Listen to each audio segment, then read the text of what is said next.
visi reikalai stovi kaip pelkėje. Ką reikėtų padaryti?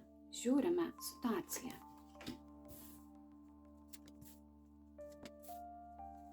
Visų pirmiausiai matau, ką reikėtų padaryti, tai iš to, kad jūs ieškote informacijos, bet jūs taip esate suspaudę savo energiją, kad niekaip negalite išeiti į savo tikrąją jėgą.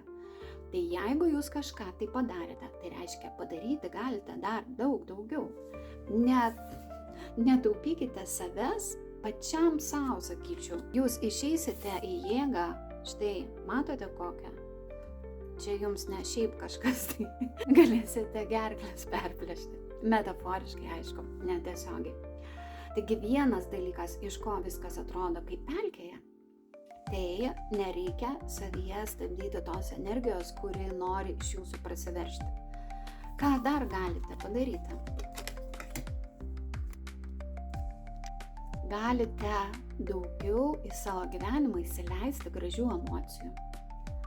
Tai jums suteiks sveikatos, tai jums suteiks pasitenkinimo, tai jums suteiks gyvenime įžvalgas, kad jūs galėsite matyti daugiau kaip iš žvaigždžių konteksto. Ir patys išmoksite labiau gyvenime duoti ir patirti tas gražias emocijas. Kas bus po to? Ar vis dar viskas atrodys kaip pelkėje?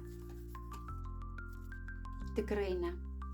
Mes matome, kad kai jūs patys išmoksit gyvenime priimti savo emocijas ir jas dalinti išoriškai, bendradarbiauti su žmonėmis, dalinti su jais tiek planais, tiek įgūdžiais, tiek noru komunikuoti, jums pasisuks fortūnos ratas.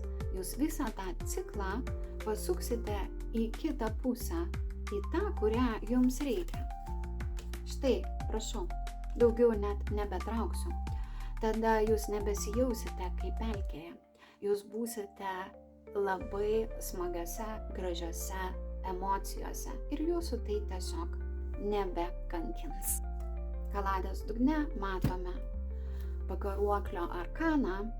Kartais gyvenime reikia pakabėti, pažvelgti į šią situaciją, kurioje esate, truputėlį iš kito kampo. Galbūt tai visai ne pelkė, galbūt tai yra dumblas, kuris gali pamaitinti jūsų šaknis kaip lotosą. Tik tai svarbu neįeiti į aukos poziciją. Štai taip. Ir tai yra jūsų šansas.